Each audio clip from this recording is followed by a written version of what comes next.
Good evening and welcome to Pain to Power Leading with Love. I am Maria, also known as Brown Girl Interrupting, and I'm really excited to have all of you here joining us tonight, or if you're watching the rebroadcast later this week or later.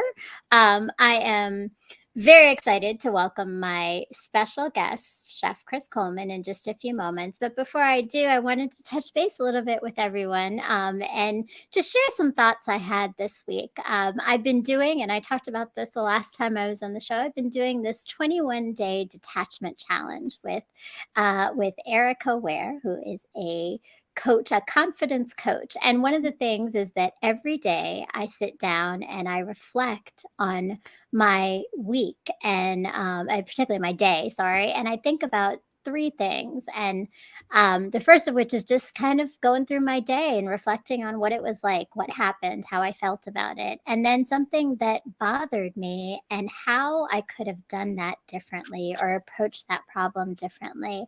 And then something that's my two pieces of gratitude. And what I've learned through this process, and I wanted to share it with you, is this idea of gratitude has led me particularly to think about all of the people I'm grateful for. And I think it's so important for us to constantly think about that because everything we do happens not in a vacuum, but with others. We stand on the shoulders of a lot of greats, and we are always supported and led and guided by friends and family and colleagues that inspire us. And so I just want to say a big shout out to all the people that I know I am so grateful for me. And I hope that you take an opportunity today and you think about the gratitude you have for individuals in your life that have supported you or guided you, and maybe send them a message and let them know that they have made an impact for you. So with that, I am so excited to continue our Pain to Power journey and conversations with my very special guest, Chef Chris Coleman, who is the executive chef of Chris Coleman Catering. And welcome, Chris. Thank you, Mariah. How are you? Hello, everybody. I I am beautiful today. How are you doing this evening? I'm doing fabulous. How about you? It's been a good day. It's been a good day. I see we have some of our fans in here. Ranchers Union, welcome. Living Ishe Reviews. Hello, And everybody. and so, Chris, you are an executive chef. Tell us a little bit about just what you do right now, and salute to Geologic and Friends. Well, right now, I just opened up my Chris Coleman Catering, my personal catering. I like to connect with everyone. Uh, um, you can always go to my page, Chris Coleman Catering, and Instagram, Facebook, and also Twitter. Um, all my info is there. Photo of the delicious dishes that I prepared in the past and current and moving forward. You will find out all the information, all the great pictures and of the dishes and everything I do. I like to keep it all day so people can see and be able to watch videos, photos, and things like that that I do through my journey. I love it. I love it. And I have to say, I know that you're offering pictures and information, but I'm going to speak from I'm not just a fan, but a customer too. And I have had some of your culinary delights, and you're a master. You're a master in the kitchen for sure. I have definitely enjoyed everything that I have eaten in the restaurant that you were in recently at Jungly in New York City. And so we are excited to hear more about the catering business and everything else. And look, we've got some more Ranchers family. I think that was no holdbacks in here. Welcome, Tasha. And I love it. And I know you got a lot of fans. You got a lot of fans from the Ranters Network that are going to be showing up to hear a little bit more about your story. But before we get into your story, I always ask, and Tasha says, indeed, love his food, right? Thank you so much. Definitely. I mean, look, I could talk about the panna cotta and the creme brulee and the salmon and the pizza. There's so many things. I'm getting hungry thinking about it all. But So we always talk about pain to power. The show is called Pain to Power. And I'd like to know, just for you, when you think about this idea of turning pain into power, what does that mean to you? Well, that means to me that means to me like things that I have been going through to reach out to reach out where I am today. What have made me, or the suffer, or the Mm. burns in the kitchens, or the long hours, the 16 hours, 15 hours, 14 hours, 20 hours sometimes, not being able to share with my parents or my family and festivities, the holidays and things like that. So that comes to me. That's like sacrifices to get to be somewhere in life where hopefully, or you wishing or you hoping to get to be somewhere. And I think at this level and at this time, the reason I went back and I re-rated and look at things, and I said, well, I'm making a lot of other people richer by me working ton of hours. Why not doing Mm. it for myself? So that's one of the reasons that I opened the Chris Coleman Catering, and that's what I think. I was like, well, pain of power. This is what it is. I already Hmm. went through the pain helping other Yeah. people. Now it's time for me to perhaps rest a little bit by doing me. I love that. That's beautiful. But you talk about, how the pain was the sacrifice. And there's a lot you sacrifice, from family connections to Correct. just your own daily experience of being in the kitchen. And we're gonna get into those gloves behind you, because there's more to your story. You're not just a chef, right? And but through it, I think, what you elevated is this evolution of power, right? That Yes. you are now in this new stage of taking your skills and doing it for you, and that is a beautiful, powerful thing. And I recently also became a CEO of my own company, and so I understand, right? It's taking your skills and giving to yourself. But one thing I know about you, that I've learned about you, is you don't just give to yourself, you're always doing for others. So You have um you have to, you do, but it's a choice everybody makes, and not everyone does. So I think that you got to get the pat on the back for it, and the accolades for making sure that what you do is always not just for yourself. So tell me about these gloves behind you, and part of your pain to power journey before you got into the kitchen. You were a boxer, yeah. right? So I what was led you to boxing? Yes. Well, actually, I used to be a fighter. Um, I did it as an amateur, and I did it as a professional. As a professional, I fought 8 times. I lost Mm. one. I want you to know I'm a bad loser. I love to win. I don't know how, and I don't care how, but I got to win. That's me. I don't like to Mhm. lose. So I'm a bad loser. I like to win 100%. Um, I lost my last fight, Mm. and I was very disappointed. I thought that that was something that I could have won. Uh, my mind wasn't there 100%, but that's not an excuse, because I was a professional fighter. I was paid to fight, so that is a job. And if you Mhm. do it wrong, so then it's not on anybody else; it's on you. Mm. That's not excuse. I lost, and I decided that that was it for me. So I quit. Um, um, throughout that, I was working in a restaurant. I was working as a dishwasher, because most people probably, I would say, if you meet 100 people, 100 persons, I would say 90 or 80% of them have worked as a dishwasher. Mm. How most people study. So I started in Mhm. a restaurant in Florida. I worked as a dishwasher for many, many years. Excuse me, for 3 months. I'm sorry, let me rephrase that. I did it for 3 months. Given the fact that the chef did like me because the way I work, very energetic, very fast. So he used to call me Spirit Gonzalez. Spirit Gonzalez. He went to few of my fights, and then from there he started to train me along the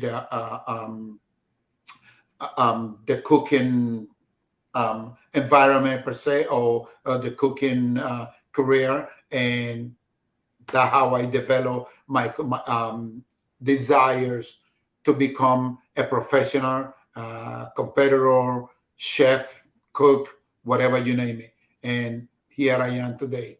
From that, I went to culinary school. I did many courses. I don't have it on my wall right now, but I have enough certificate to cover the whole my entire wall. My wife just don't want them on the wall. Well, you've got some nice stuff over there. I She see. doesn't want them. You're definitely, and I saw some comments in here about from No Holds Back. I know they'll come back up, and I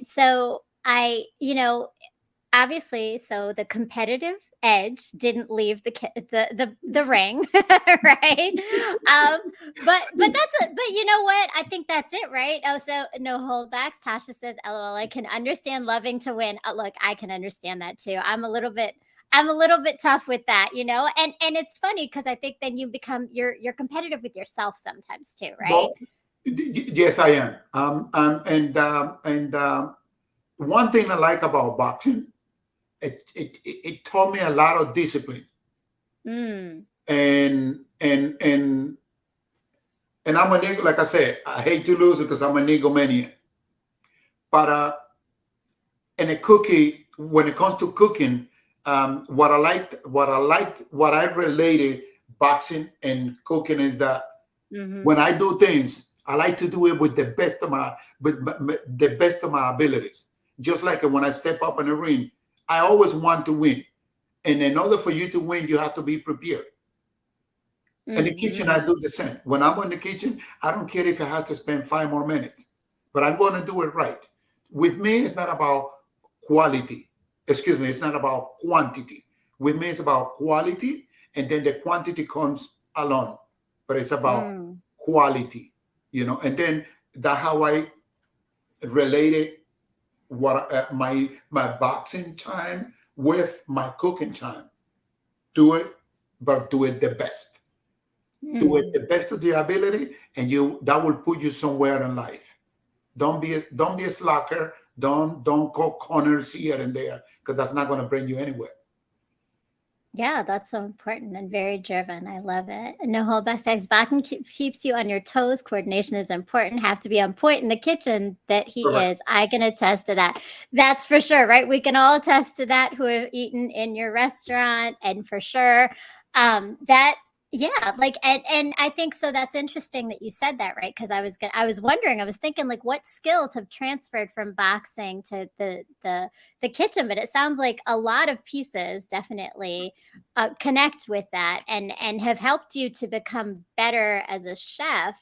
But so through that, because it's not easy, and you talked about starting as a dishwasher, right? So tell me a little bit about the challenges of getting into the place that you have in being now an executive chef. And actually, first tell us what CEC means, because I want to make sure everybody knows what that title is for you. Well, to begin with, there are only 78 certified CMC, which is certified master chef. In order for you to become certified master chef, you can only get it through the American Culinary Federation. Now, that exam is given to you. That exam costs $10,000, non-refundable. Okay. Wow. Now, if you flunk it the first time, you can take it. You have a year to take it again. If you don't pass it, so you lose the $10,000. Now, in order for you to become CMC, the exam takes is 1 week. The exam is given in two places. Upstate at the CIA here in New York, the Culinary Institute of America, or in Napa Valley, Culinary Institute of America in Napa Valley. You can only get it in those two places. Now, in order for you to take that exam, you have to be CEC, which is what I am right now, Certified Executive Chef. Certified Executive Chef, in order for you to take that, in order for you to become Certified Executive Chef, you have to compete. And in order for you to compete, those competition need to be certified by the WACS, WACS, World Association of Chef Societies. The base of that is on Paris, France. The American Culinary Federation is one branch of the World Association of Chef Society. Now, and in order for you to be a CEC, you have to go through a practical exam, which is you need to write a menu, put it together, and it's like a competition. You do cook in front of the judges.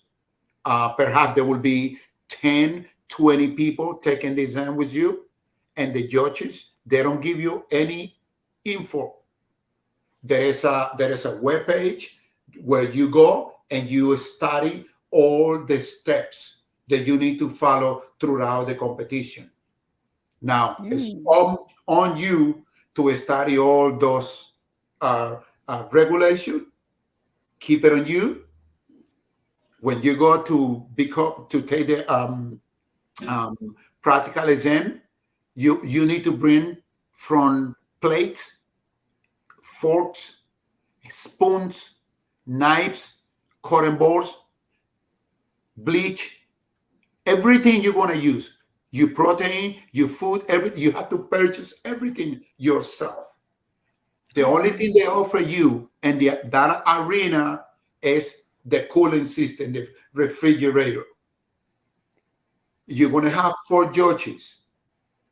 When you cook those dishes, you're going to cook 5 dishes. 4 dishes for the judges and 1 dish for displaying, which they will take pictures. They will not tell you anything.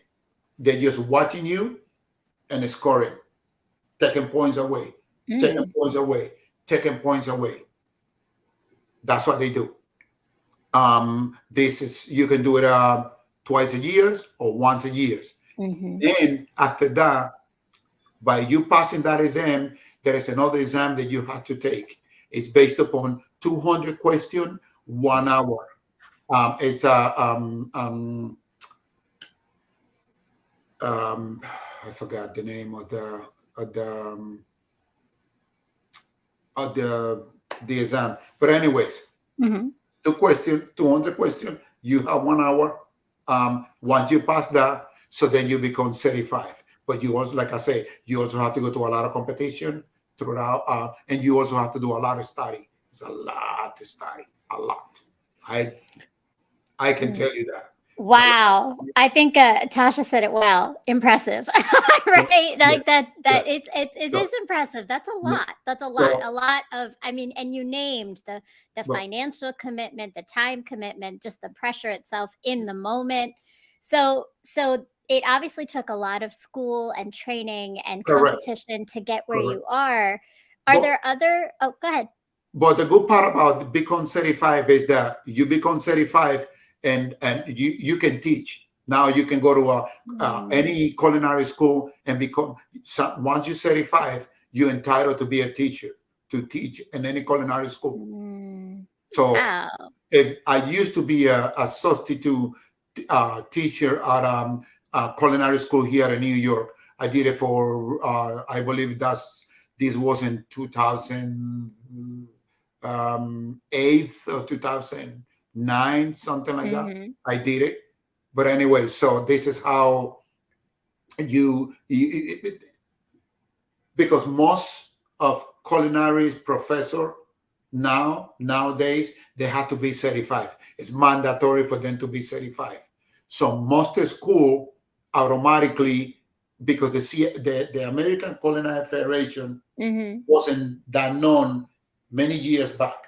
Now they are being known because most schools are become certified through the American Culinary Federation. And through being member of the American Culinary Federation, they demand the professor or the teachers to become certified. That's part of the Mm. program. So it's very competitive, It and is. It is. highly skilled people come into it. So that's, I mean, that says a lot. Otherwise, just in terms of just being in the actual restaurant world, and I mean, it's an entirely different culture, right? The restaurant world, everything about it. What are some things that you have learned about this process that you've kind of grown and understood better, kind of in this pain to power journey, right? Well, to be honest with you, number one, very discriminatory for women. Hmm. Very. Hmm. As you see, there's not many women. I don't know Mm-hmm. if I'm fusing that, but there's not many women.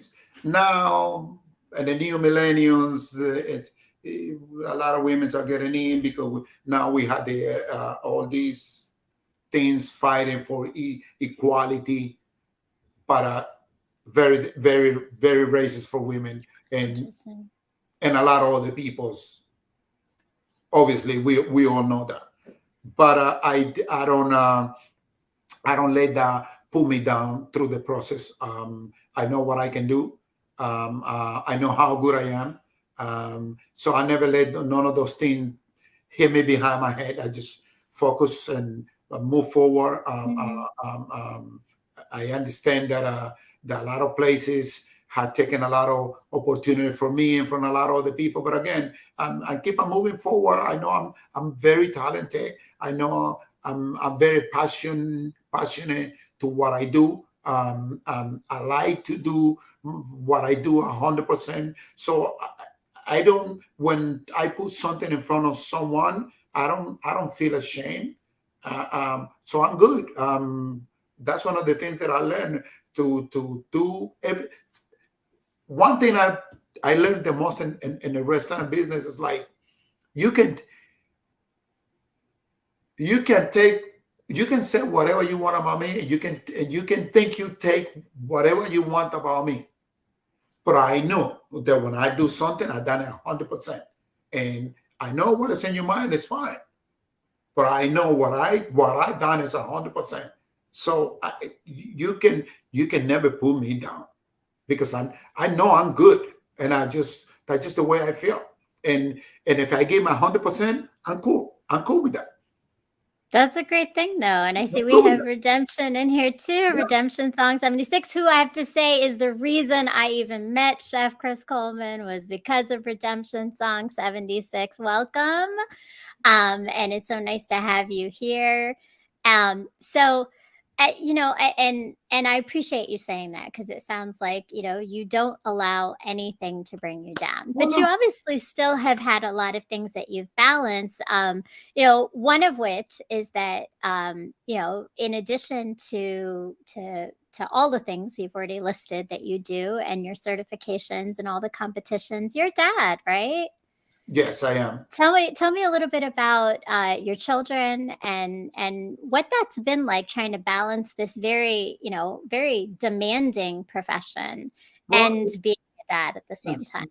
I'm sorry. Well, it's difficult because as much as I want to spend time with the family, the best days that I need to spend time with them, and I'm not around because of my conditions, my working conditions.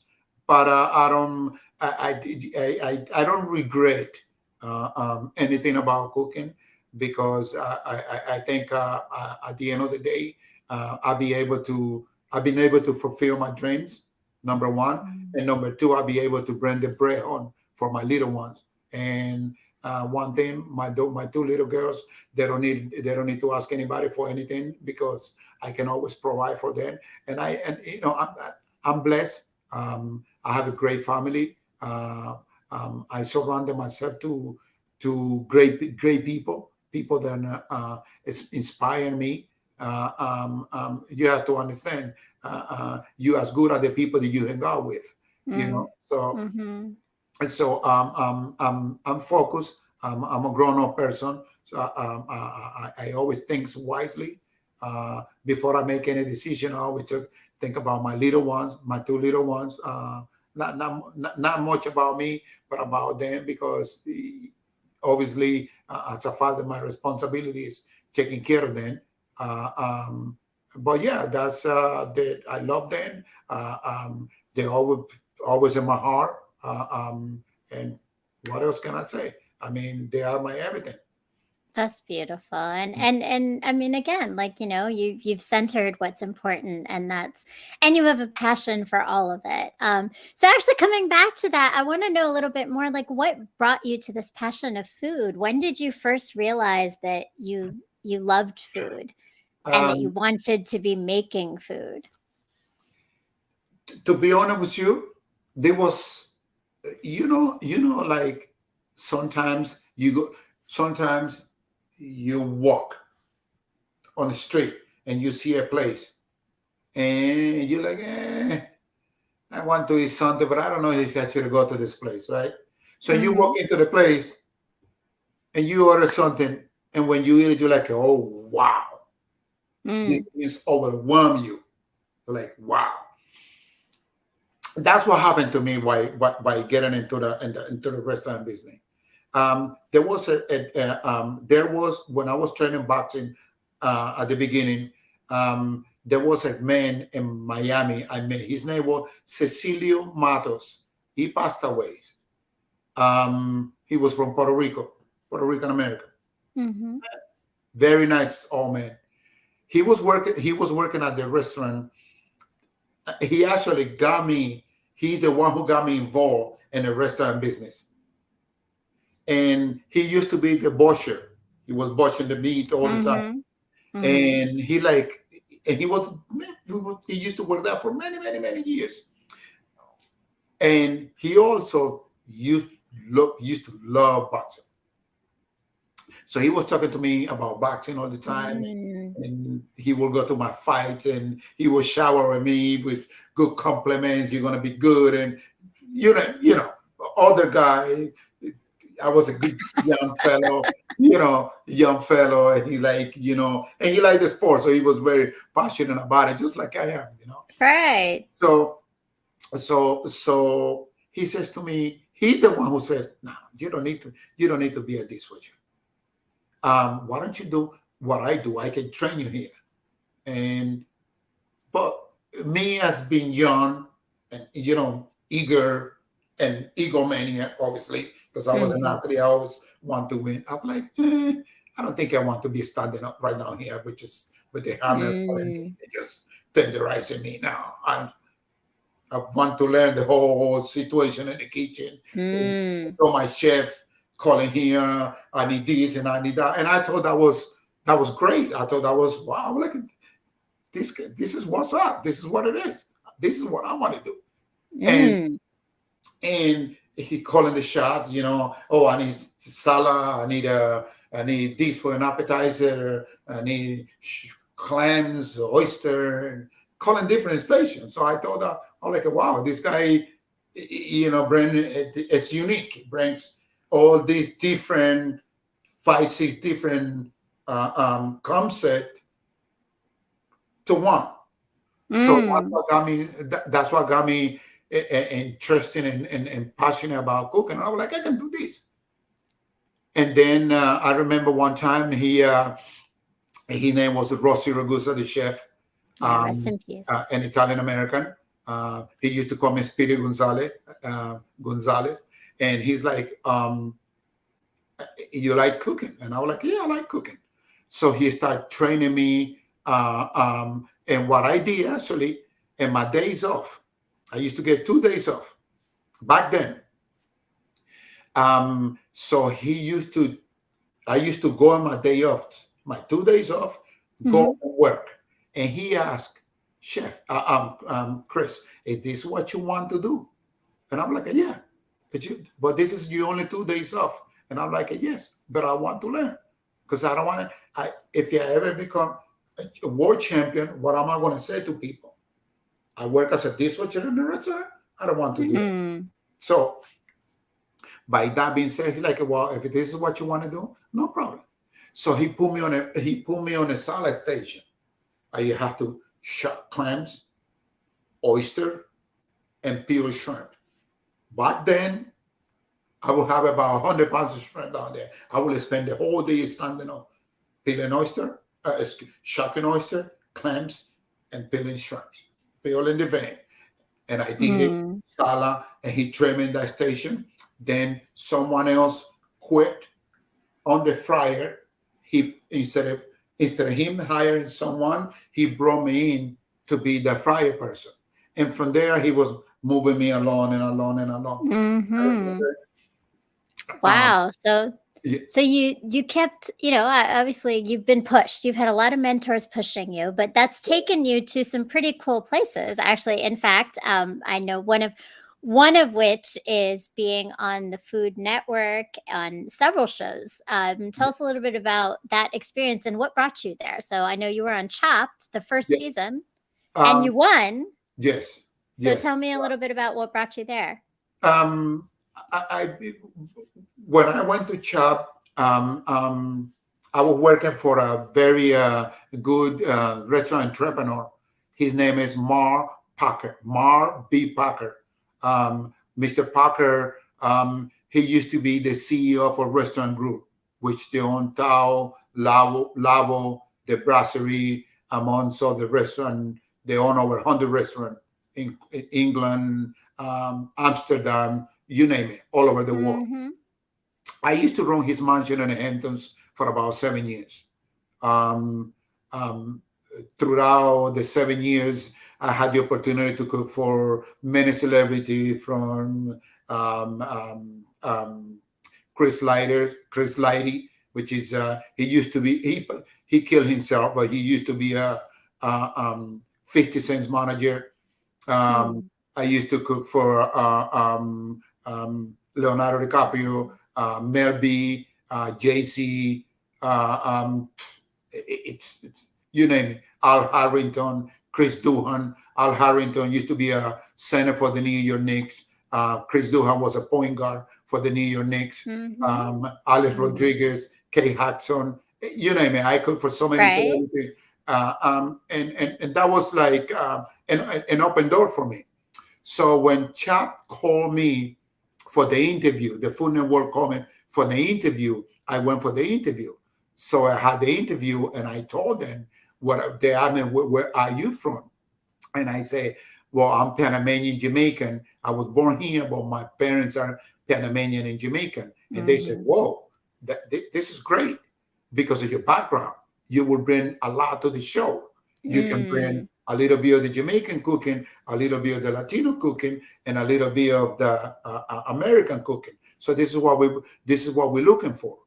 Um, um, so I went through the casting. Matter of fact, the casting was at my school because I was taking baking and pastry at the time that I was working as a private chef, and I was in Hamptons, but I was taking baking and pastry in Sayose and a culinary one of my culinary school in Sayose. Mhm. This is something I wanted to do because I want to be well-grounded chef, Mm. not Mhm. only focus on cooking, because pastry and cooking, they are two completely different areas. But I want to be well-rounded. Right. So So this prepared you to be able to be on the show then, I guess, right? So can you tell, because I don't know if everybody watches Chopped. I watch Chopped, and I have. So I was very excited. I was just say I was a little fangirl because I was like, okay, he's the chef from Chopped. Like that's pretty cool. I was very impressed. And then of course I heard so much more about everything that you've accomplished, and I'm beyond a little bit impressed now. But tell the just kind of the premise of what happens on Chopped and why it's such a big deal to have won it, because that's not an easy show. no, it's not an easy show, and I'll tell you why it's not an easy show. It's not an easy show because they don't give you a heads up. Mm. It's like I give you this bottle of water, You don't know what kind of water is inside. Could be salted water.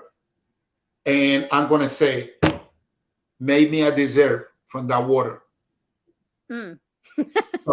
So in a competition world, we call this mystery basket. Mm. The basket is covered. I don't know if you have seen the show. The basket is covered. You don't know what's in it. They'll tell you 20 minutes, open the basket. Once you open the basket, you see what's in the basket. You pull out what's in the basket, and that's when you start thinking. Just when you start mentally creating, what would I do with what I got? Bottle of water, a telephone, and a computer. What can I cook with that? Make a meal, right? Exactly. Wow. Yeah. And there's 3 different rounds, right? Because you have 3 different baskets, but you won all of them. Yes, there is 3 rounds, 3 tiers, correct. I love it. Yes, and it's very challenging. Why? Because a lot of people, they are good in the kitchen. Yeah, they are good in the kitchen, but not good to flex thinking. That's on the spot, right? Yeah, they take you right at the spot. And then to me, because I had been through a lot of competition in the past, for me, it was easy. I was never under pressure. Never. That's great. So in your other competitions, did you ever have to do a mystery basket before? Yes. Okay. So that's a common thing. Okay. Yes. And actually, I'm glad you said that because I had no idea that was a common thing in the food world at all. So that's an interesting thing. But you must have made quite an impression because you didn't just stop there as a contestant. I see that we've pulled up a clip and you were actually a judge too. So how did that transition happen? Yes. And you know what's funny? What is funny is that one of the contestants in that show that I judged, one of the contestants is a 2 Michelin star chef. Oh wow! And his name is Alan Vargas. He's the only Dominican non-sushi chef and Chinese chef who have gotten and the opportunity to run a Japanese restaurant that earns 2 Michelin star. The restaurant is Amasa. It's on Time Warner building in okay. All right, in New York City. Amasa, correct. Yeah. Okay. Very nice. We'll make sure everybody goes and checks that out. And I see we have some comments here. I want to make sure we get some of our friends' voices in here. Redemption song. Nisi says, "Proud of you." Yes, we are. That's awesome. An old friend. And Ishay from Living Ishay Reviews says, "Wow. Yes, for sure." Because they know his food is on point. So of course he won. Yes, he did, Tasha, right? And under pressure is a lot. Boxing helps under pressure. He was way prepared. I was thinking that too, right? The under pressure and like right in the moment is all about boxing, right? So it's such a great connection. It's seconds of thinking. How to avoid the punch. I love it. I love it. Yeah. So we're going to take a quick break with a commercial because I am I'm not a boxer and I'm not a chef. I mean, I can cook, but it's not, I don't make homemade panna cotta or creme brulee for sure, right? So like I can't cook like you at all. But that's why you have me as a friend, isn't it? That is very much why I have you as a friend, to come in and visit your restaurants and eat some delicious food. And I am okay with that. But I am a writer. I don't know if you've had an opportunity. I think you've subscribed to some of my stuff. And so I have a little bit about my writing, where it came from. And you're going to see a little bit more. Thank you. Hi, my name is Maria, but you are soon going to know me as Brown Girl Interrupting. And what I mean by that is that very soon, hopefully, you're going to be following my blog. I am a writer, and I started writing because I was married, I had children, and then my life changed when I separated, and I did a lot of learning and reflecting and growing in that process of change, because change always leads us to that. And I've decided to share that with the rest of the world, because sometimes hearing that someone else is going through the same thing as you or understanding and putting words to the feelings and experiences we're having helps us to heal from them or grow from them or learn from them. And so that's what my blog is. It's writing about life, healing, relationships, parenting, dating, marriage, pain, love, mistakes, growth, and coming out whole still in all of it as a human, flawed, but always open to new things. So that's my life, that's my journey, and it's written in this blog. But my hope is that you are going to go to www.browngirlinterrupting.com and join and subscribe to the blog and read all about my story to help you maybe gain some perspective on yours.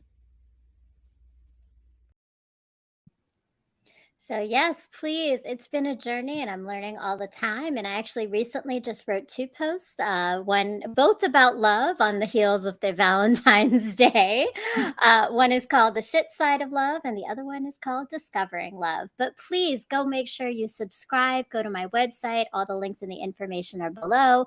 And I recently started a newsletter. So I am communicating with everybody who subscribes and follows to send out some information about my shows, my writing, other things and thoughts that I have. So make sure that you put your email in and you subscribe so you can get the updated newsletter coming out once a month and called Forwards Ever, Backwards Never. And definitely go check out my blog pieces. So we are back, and hopefully, Chris, you'll be able to check out my blog and let me know your thoughts, comment, share, like, all of the good things. Yeah, thank you, and I appreciate it. I appreciate the support. And Thank you. Tasha says, what we can't do, we buy, like going to support his restaurant. That's for sure, right? Outsource the process and go to the experts. Go to the experts. And Ishay says you're a great cook. Yes. And I mean, if you're in New York, you got to check out wherever Chris Coleman is, you got to be there for sure. So we'll be following you. We'll be following you and we'll be looking forward to some of that catering experiences as well. So I'm curious to know, being that you have your family's from Panama and Jamaica, like what influence has that had on your cooking or even just on the way you approach food in general? Because there's cultural connections, right, through food. Yes, it is. Well, actually, knowing you, perhaps, I'm sure your cooking also related to your background and Yes. But anyways, the Latino cooking, it's somehow I made them somewhere, but I'm not. I made them on the flavor wise. Okay. Latino love flavor, just like India. They love a lot of condiments and a lot of flavors. We love flavor. Us Latino, Jamaican, Caribbeans, we love flavor. We enjoy flavor a lot. I love flavor. One thing don't like when I go to a restaurants and the food is tasteless. I'm very disappointed. I don't like that, and I don't like people when it comes to food. I hate when people are sloppy. One of the reasons I don't like much my Latino cooking is because they think the more they give you, the better it is to captivate you and to have you coming back. And again, that's when I'm going back and I reiterate it and I say it's not about quantity, it's about quality. If you notice, you go to a French restaurant and they give you just a little bit, just a bite, but that bite brings you over and over and over and over. Perhaps don't bring you many times because you can afford it, but it's not because the reason is because you can't afford it, but not because the food is doesn't taste good, doesn't Mm, it doesn't have a good mm. presentation, and things like that. So now going back to my Caribbean and Latino, my Panamanian heritage, it's great. I love it. And when I wanted to go out of my comfort zone, so I go and I grab some plate from there and I buy whatever. The same thing with the So, Dominicans, but the presentation is not there. There's no talent. mm. There's no finesse.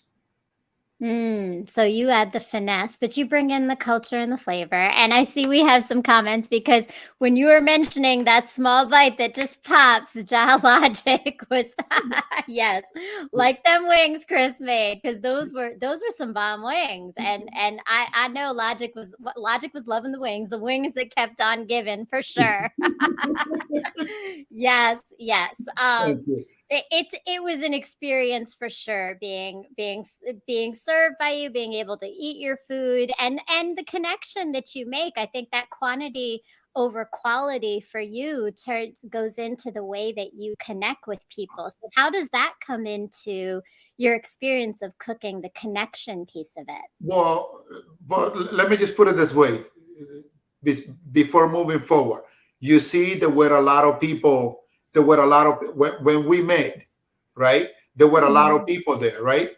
Yes. Okay, but I basically connect with a few Mm-hmm. a Mm-hmm. few of them, and you were part of that group. I So was. so so if we break that down, it wasn't about quantity, it was about quality. And look how far we are, right? So Yes. out of there's many people that were there. There is only few that I keep in touch. You and perhaps 4 or 5 more. Mm-hmm. So basically, it was about quality, not about quantity. Mm-hmm. So so anyway, by that being said, it's like the reason I care about much about quantity is because that's values. Mm. Once you have values, so then you focus on what the most important things, and you leave a lot of other things behind you, right? Things that don't matter. Things that matter, you keep pushing and keep it moving forward. That how it take you to the next level and to accomplish things. So that's at least what I think, Mm. at least what I consider. A lot of people don't. It's fine with that. But I at this moment, it's I think about me. Yeah, no, but that's so important because I think values definitely do, right? They drive what you do. And if you don't know your values or you So don't then, lean into them, then it shows. It's not the same kind of passion. It's not the same kind of love that you put into things. well, values is the base for a person. Yeah. Values. Yes. If you have Yes. no values, then I don't have a base. So Mm. what am I? Nothing. I'm just nothing. Just Yes. nobody, perhaps. Yeah. But How how's your upbringing, like, just having been, we're talking about culture and the connection of culture and food, my but culture and upbringing, value definitely connect. What have my, you my, taken? yeah, my upbringing was not easy, to be honest with you. Mm, I mean, I don't want to be discriminatory. I don't want to be racist, but you understand. I'm the color of my skin. mhm, It's not easy. But I am here. I'm fighting. Like I say, I don't let anyone takes anything away from me. I fight for and fight in for what I want. I don't apologize when I made mistake and I know I'm right. Uh, um, um, I don't believe in black and white. I seen there's a lot of it's different here, different there, but I don't care. I just focus on moving forward. You love me, I love you. You respect me, I respect you. You treat me kind, I will treat you kind, and that's the way I live my life. Mm. I've seen a lot of different people here and there, and I was like, listen, I'm trying to be on my lane. Respect my lane, and I respect you. Mm. That's it. Mm. No, and I appreciate that. And this is an honest space, not that, I think that my goal is for the guests to come on and really share their true stories as much as you want to, right? So, but it sounds like you've been through some things, and you mentioned the discrimination for women, but I imagine there's also discrimination as being Every day. a Panamanian and Jamaican man, and what that is in your skin, and in presenting and what that looks like. I mean, I'd love for you to tell me a little bit more if you wanted to, or Sure. just and or even what what's helped you to stay grounded and center and stay.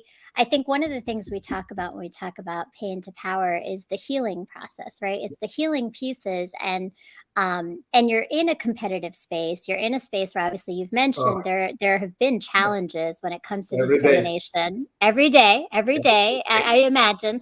How do you take care of yourself and all of that? Like I mentioned to you before, I just keep focus. Um, I have good people around me. I don't, I don't minimize anybody. Mm, I see things. I try to respect because that's the best you can do. I try to respect everybody. Uh, um, um, I don't have a lot of friends because a lot of people are funny. mm, I associate with people that can give me good ideas, good advices to move forward in life. Um, I listen to my partner a lot because she's very very smart. She's very supportive. She support me and everything. mm, She gives me a lot of good feedbacks. Uh, um, and many times I come home and I'm frustrated. She's like, "Oh, don't worry about it. You can work that out. Don't let that. Don't lose sleep on that." I have and honestly, I've been in a lot of places where a lot of opportunity have been taken away from me because mm-hmm, again, I don't have the color. Okay, I am what I am, and it had taken away from me. But one thing I said, you know what? That's fine. You took the opportunity away from me. That's fine. I don't have a problem with that. It's fine. But guess what? I know I'm good. mm, You just took it from me because maybe I'm not this person or that person, but it's okay because I had the education, I had the experience, I had the knowledge, I've done it many, many times. I've been there. So that's okay. That's okay. You're not taking anything away from me. You mm, think you've been punishing me for that, but that's fine. You are not. I'm not taking it mm. personal. I just move forward. Next. Right. And Josh says their loss. Yeah, their loss for sure, right? Yes, Because exactly. I'm like, that's fine. but that power of knowing yourself and having faith in yourself is so important in getting through anything that's a challenge, and that's definitely a pain to power journey, right? And leading with love still through that, because even though I know, and you mentioned you have an ego, there's love coming out. There's definitely connection to others. There's so much that you shared You know, about what you give. Santa Maria, I work. And you can ask anyone that worked with me. I remember working in Aspen, Colorado. I met this Mm, guy in 2005. 2005. I said no, 2005. Yeah, I think it was 2005. I was working. I was running a hotel in Aspen, Colorado, and I met this guy from El Salvador, and that's when I noticed that I was good mm, to have people around me and people working for me. This kid, until today, This kid, his wife, this kid still texts me. This kid still calls me. This kid still talk to me.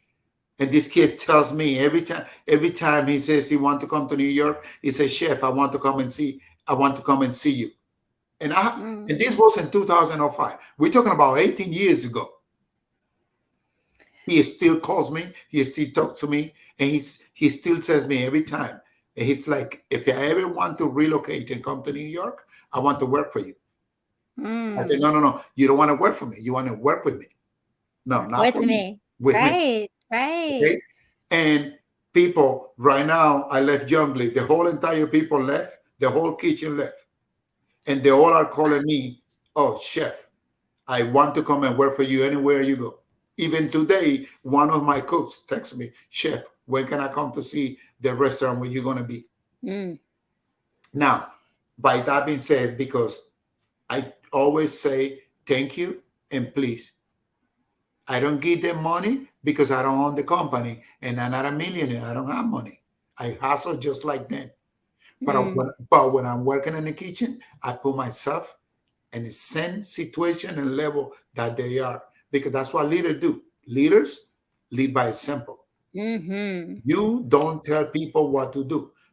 Anybody can do that. Not everybody can do things and go down to your level to teach you patiently how to do things. And that's what happened now. We spend too much time on the phone and we forgot about everybody else. And we think we know everything. And I only care about me, and the hell with everybody else. No, you have to come down to sense, make sense, respect people, be caring, be loving. And if you want to be a leader, that's the best way to be a leader. Come down to people. I need to go down to your shoes, feel how your shoe hurt you. Once I do that, you will create and you will develop great respect for me. I And love believe me, it. and if you teaching me and I see you busting your ass just like I do, so who am I to say no? I'm not doing that when you told me to do this and do that.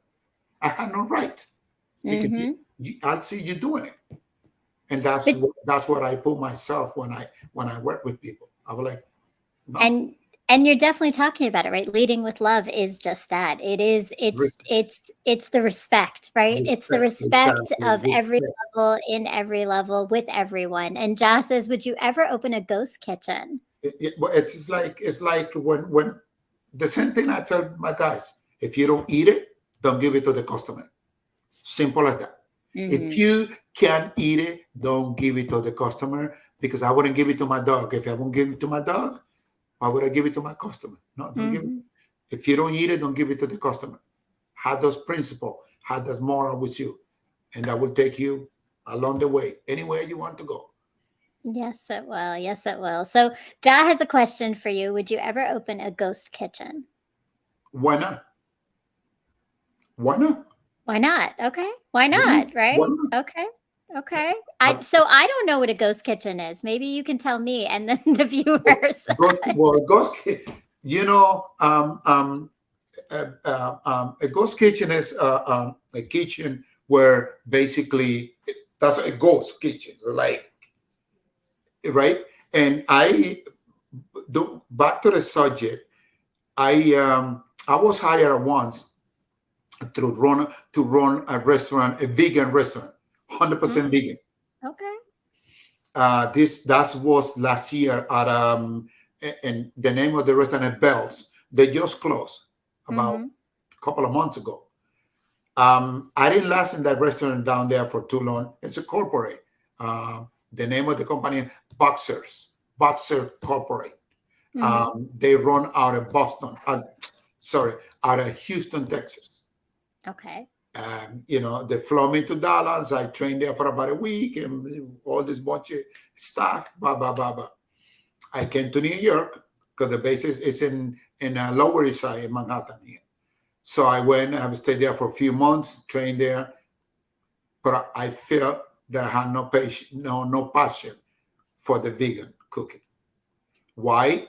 Because there's not much opportunity for you to create it's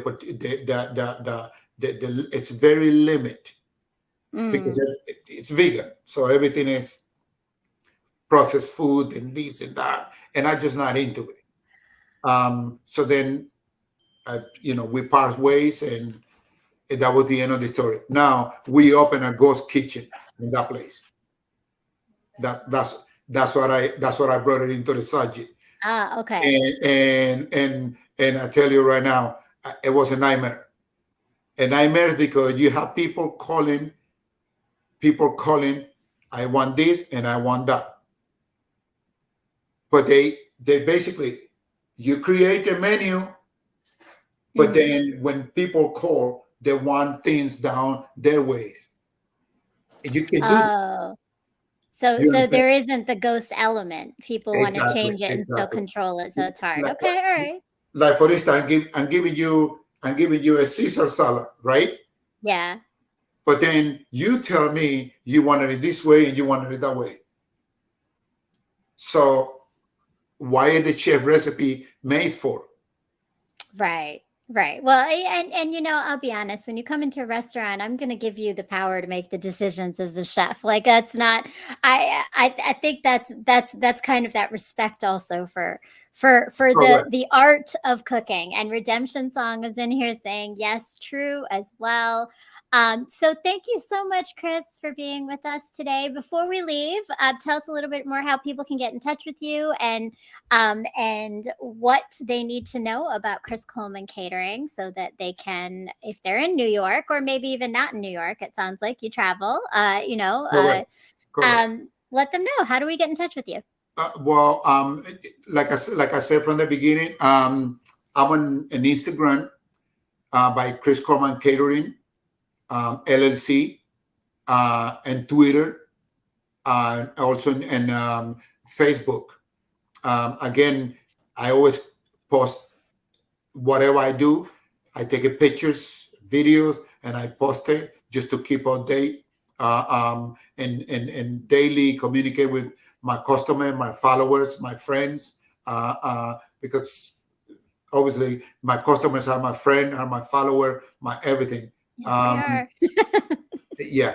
Um, just text me, text message me. I travel. If you're in DC, I don't love don't be it. don't be afraid. Look, For you, Mariah, if you're I know you in DC, I you am. need to cater. I'd be very mad if I know you I hire got your someone number. else instead of hire me. I'll go there, Oh, and you know what? I take the trip just to leave New York for a day, perhaps. Okay. and come and grace Brown Girl Interrupting with some of your delicious food. I have your name and number, and I know where I'm getting my food when I cater in my next event. And I'm glad to Redemption hear Song it. says food porn, and I think Josh showed some Josh ready for those wings again for sure. Chris, I'm gonna need an order of those wings ASAP. And Yes. for him, anytime I would drive down to bring it over Look, for he's him. New York, so you got that right. And Okay. yes, please go visit Chris Coleman at Chris Coleman Catering. Make sure that you are checking him out. Go follow Chris everywhere and definitely get some of that catering in your next party, your next event. And make sure that you're following me as well, Brown Girl Interrupting. Go to my website and my blog, sign up. Make sure you put your email in. You'll get the newsletter. You'll get all the updates, as well as subscribe to this channel below. Make sure you hit the bell. This is Brown Girl Interrupting, but every Sunday at 9 o'clock, I am here with Pain to Power Leading with Love with some amazing guests. Today it was the wonderful Chef Chris Coleman. Thank you for joining us. It was a great For having me. opportunity. And Redemption Song says, excellent discussion, BGI. Thank you, Redemption, and thank you for being in here. And please stay tuned because the next episode is March 5th. I won't be here next week, but March 5th, I will be back with a dope MC, artist, educator, author, and entrepreneur, and all of the above. Substantial. You are not going to want to miss that show. So make sure, Chris, you turn in as well. And I still thank do. you. Thank you. Thank you again. It Yeah. was a pleasure to learn and talk to you, and have a beautiful evening and great evening to all of you. Thank you for joining us. Please make sure to take that moment of gratitude, whether it's for your customers or your clients or for your friends and your family. Take a moment and just sit in that gratitude, because this journey of pain to power requires community and collective effort to grow, to learn, and to heal. So thank you again, and I will see you on March 5th for another episode of Pain to Power with Brown Girl Interrupting. Thank you Good so much, night. Mariah. Stay well. I Thank appreciate you. you. I wish you all the best. Thank you. Looking forward to connect you soon with you soon. Very soon. Very Thank you. soon. I'm looking forward to all the delicious food I'm about to have. I, I, That panna cotta, I'm yeah. about to have. I'm craving that, and creme brulee was my favorite. So Anytime, anytime. Remember I'm. that. Anytime. Thank you. Have a Take care. beautiful So evening, and long. thanks again. And thank Thank you. you to all our audience members for coming in, for supporting to the Ranters Network. Please make sure that you continue to follow, like, subscribe, and share your comments and your thoughts.